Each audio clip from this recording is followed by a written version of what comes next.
That is the mongoose. You can kind of see it running into under the fence there. Yeah, just kind of moving. That's the thing that was released on the islands to kill all the rats. Except as you can see, it's daytime now, and the mongoose is out prowling around. And guess what's not prowling around right now during the day? Rats. There's some really pretty birds. So the mongoose didn't hunt any rats because there aren't any rats to hunt. What it did hunt, though, was all the seabird and turtle eggs. So we still have sea turtles here on the Big Island, but not really a lot of seabirds. It also ate nene eggs too. Basically any bird that doesn't like put their eggs super high up in the trees, the mongoose got them. So it's kind of sad. We did see a nene yesterday in the wild running across the road. I don't think we got it on video, but we've seen one running across the road, and we saw one seabird and we saw one nene at the hotel. And that's it. 3 birds. So not a lot here. We have seen. Yeah, we saw one at the volcano. Yeah, so not a lot of birds that aren't like small land birds. We have seen a ton of mongoose though, more mongoose than I ever saw on Oahu. I'm guessing because it's not a populated city over here. But anyway, it's the beginning of day 5, our last day, and we're gonna go get some breakfast. Hey everyone, this is Ryan again, going solo, and I am sitting at a traffic light. I'm headed over to NALA, which is the Natural Energy Laboratory. I don't know what the last part stands for. I haven't done the tour yet, so maybe I'll know afterwards. But basically, it's a place, if you're familiar with Oak Ridge, which is where we live, near where we live in Knoxville, Tennessee. That is a lab, National Energy Lab, that works on a lot of manufactured things, prototypes, and they do like handle enriched uranium and stuff like that. But they also, they're part of the Department of Energy, the U.S. Department of Energy. The one out here, the Natural Energy Lab, is also part of the Department of Energy, but they work with people that are wanting to learn and study how to use seawater and sunlight as forms of energy. So a little bit different from uranium, but kind of the same concept of how can we take this. And they have tons and tons of partners and clients that they work with. They lease out space, laboratory space, retail space, to do all that kind of stuff. So that's what I'm about to go tour. It's like a 2.5 hour tour. So I'm really excited about it. Dropped Johnny off at the beach, so she's getting to get some good quality beach time. She wasn't as interested in natural energy study as I was, but so I'm heading off to do the tour. It's over kind of more towards Kohala. It's some cool looking buildings. I should have some good footage of that, or at least some photos if nothing else. But anyway, so that's what's coming up next. And then after that today, we're going to grab some lunch, and then we're going to kind of start packing and get ready. We're going to go to Mauna Kea tonight and go to the Mauna Kea Visitors Center, which is not all the way up. I think it's at like 6,000 feet. So it's only about halfway up the mountain itself, but it's high enough up where it's above the, what they call the, let's see if I can remember the word for it.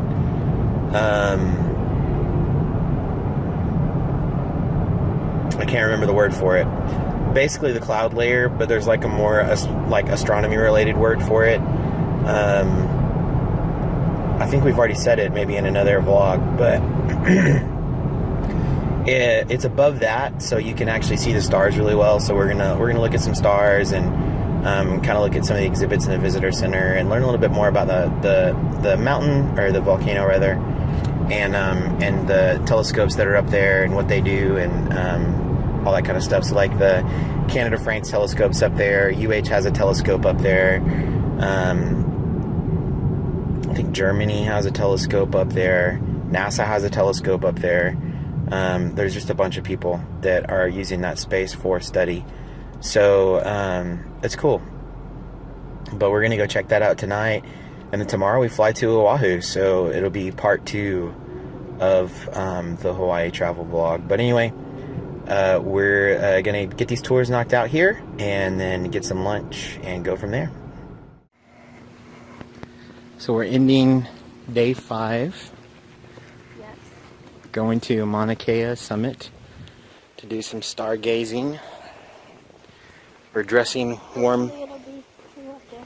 Yeah, it should be. It looks like the, what's it called? Inverse there? No. Suspension? No. Inversion.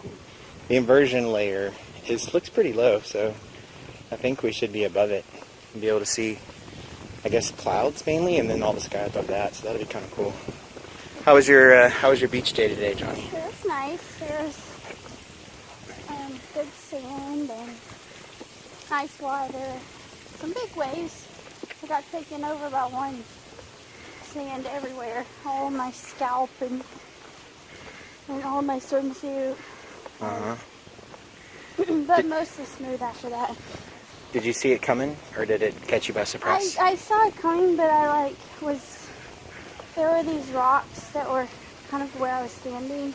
And so I was like having a hard time getting my footing. So it kind of just took me over. And the way that the beach was there, it stirred up like a ton of sand in the shore, in the waves. So it was like when you were walking in, it was just like all sand in the shore break. So lots of sand. Huh. Okay. But I tried snorkeling. I saw like a few fish, but I didn't really want to go out as far as I needed to see a lot of fish. Sometimes I'm a little bit of a chicken in the ocean. And since you went with me, Yeah. I didn't go. Yeah. So. Well, I had an awesome day at the National Energy Laboratory Authority, and that probably won't be in this video, but I'll put it in a separate video, and if you want to watch it, you can watch it there, if you're really into that kind of stuff. But we're going to drive to Mauna Kea, and then we'll see some stars.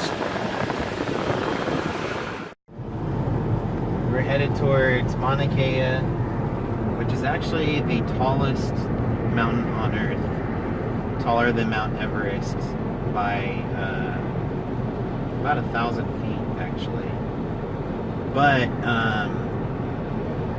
a decent portion of it is below sea level, so you only see a portion of it on the top, but it still is 13,000 feet above sea level, which is nothing to sneeze at. You can kind of only faintly see it out there way in the distance. The clouds are blocking it. You can actually almost see the top of it, which is pretty rare. A lot of times the clouds are so low that you don't... Turn off your windshield wipers. You don't see the... Let's see if we can zoom in and you don't see see it. the peak. But you can almost make out the peak. There's just a little bit of cloud in front of it. There it is. So we might actually be in the clouds at the visitor center level, which is only like a little over halfway up the mountain. Hopefully that won't be the case. Look over there, we're already starting to fly into the clouds. I said if you look to the left, we're already starting to fly in. We're already starting to drive into, it feels like we're flying because we're so high up. We're already starting to drive into the inversion layer, look. Yeah. We're actually driving into the clouds right now. So we're over 3,000 feet. There's Mauna Kea to the left. We're probably, I would guess we're getting close to 4,000 feet at this point. The temperature's dropped 3 degrees in the last few minutes. It's at 64 degrees now. There's a good chance it's going to be in the 30s by the time we get to the visitor center, which is at like 9,000 and something feet. So we still have a good ways to go. We're not even, I mean, at this rate, we're not even halfway. We're probably getting close to being halfway up the altitude we're going to rise. So there's Mauna Kea in front of us. And you can see a little bit, you can see more now. You can actually see the top of it. You can't see the telescopes. I think they're actually on the other side of those lips up there. It doesn't feel as big from here. Well, we're on it. Yeah. It's pretty broad. It's very, very broad. It's not as big as Mauna Kea is. Now we're starting to go down a tiny bit. It's not as big as Mauna Kea is in terms of landmass, but it is a very, very large volcano. So we're just gonna keep trucking along here and keep popping our ears like nonstop. All right. You can see that we're getting close to the clouds over here. Yeah, this is not fog. It's not a foggy day. We are literally driving into the inversion layer of clouds that sits over the island. Got a really good view out here. You can see, like, I think that's Mauna Kea over there. Yeah. That big other mountain.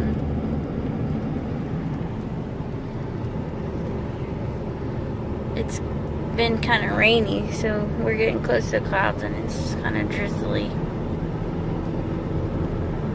Well, I would think the area that the clouds are touching is going to be naturally wet anyway, right? Because aren't clouds moisture by default? I guess so. And then it's dropped another 4 degrees, so it's 60 degrees now. But I haven't seen an altitude sign in a while, so I'm not sure. I'm not sure what altitude we're at. We got some sweatshirts. I hope we're not freezing. We couldn't pack coats though. Too much. Too big to pack.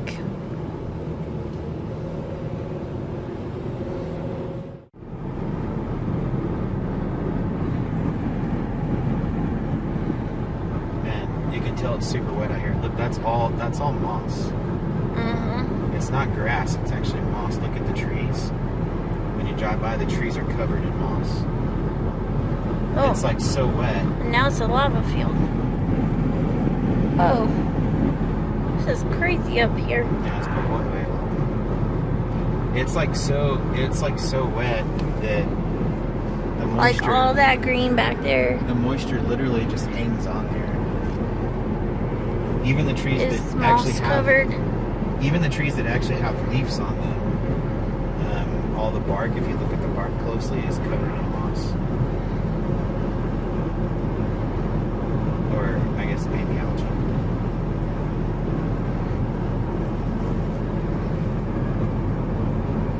So we're like in the middle of it, because we're literally in the middle of a cloud right now. It's also dropped another 3 degrees, it's 57 now. So we're turning on to the access road that's going to go pretty much straight up the mountain. Here.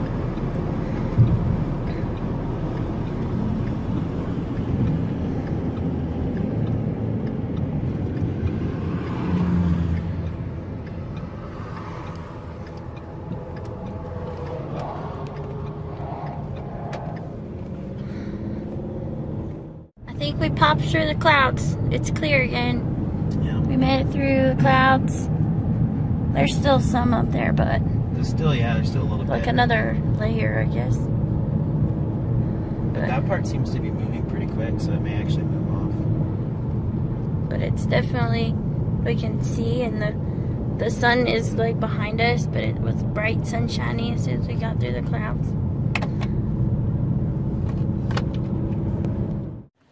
So here we are, we made it to the top. 9,000 plus feet. We've got our sweatshirts on that we bought at Walmart. And I gotta be pretty honest, just taking a few steps is kind of winding me. So, you definitely feel it. But we're gonna watch a video and check in and see what we can see once the sun goes down. Not much up here. And yet it still goes up another almost 5,000 feet to the top, where all the really big multi-million-dollar telescopes are.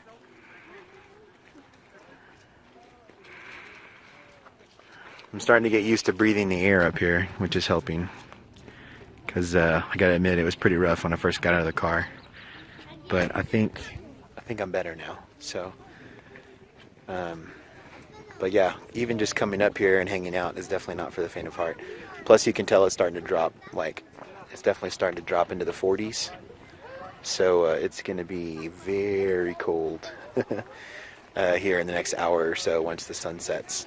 But we'll see what we can see tonight. Hopefully, we can get some good stars. So we'll keep going here. Oh, they got coffee. That's good. We can drink coffee. A lot of very expensive telescopes. Looks like some $30,000-$40,000 telescopes piled up over here in the corner. So we should definitely be able to see some stuff with that. So we are at the top, kind of. We're at the top as far as we can go right now of Mauna Kea. You can kind of see a sunrise, a sunset behind us. Not a great night. Not a much. Kind of cloudy. We're literally standing in the middle of a cloud right now.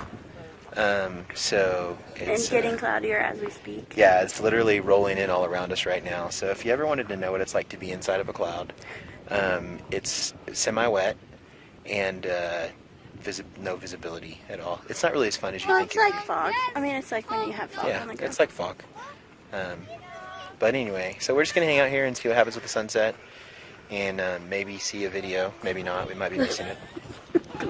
Yeah, the sun is literally just kind of disappearing. It was behind a cloud, and now it's behind a ton of clouds. So yeah. Anyway, but the important thing is that we've got our comfy sweatshirts, and it's fun and it's cool. I mean, who would have thought we'd be enjoying 48-degree weather on Hawaii? So.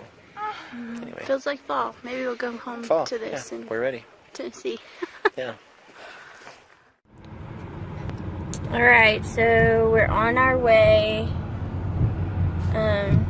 down the hill from Mauna Kea Visitor Center, and I turned the camera around. I don't know if you can see me, but basically, it was really cloudy and a lot of moisture, so they didn't pull out the telescopes. So we watched a movie about Mauna Kea, and then they had a staffer kind of talk a little bit about why Mauna Kea was chosen for all the observatories and things like that, and how telescopes work, and but we went ahead and took off because it's already 7:40 and we have an hour and a half, almost an hour and a half back to our resort, and we got to get up early to fly out. So yeah, it was still really pretty up there, and we could see stars. Yeah. They just were, I guess because of the moisture in the air, they couldn't put the telescope. So it was like you could see the stars felt kind of closer than if you were looking at them from the ground or from the beach or whatever. But they still just looked like the sky if you were in a really clear area. Kind of like when you're, I mean, you kind of experience that all over Hawaii. Like if you are here and you look up at the sky, it feels really clear and you can see a lot of stars just because there's not a lot of light pollution. And like he was just describing, that one of the reasons that Hawaii was chosen for the telescopes is because of where they're located on the close to the equator. They can actually see, how much did he say of the percentage? Did he say a percentage of the sky?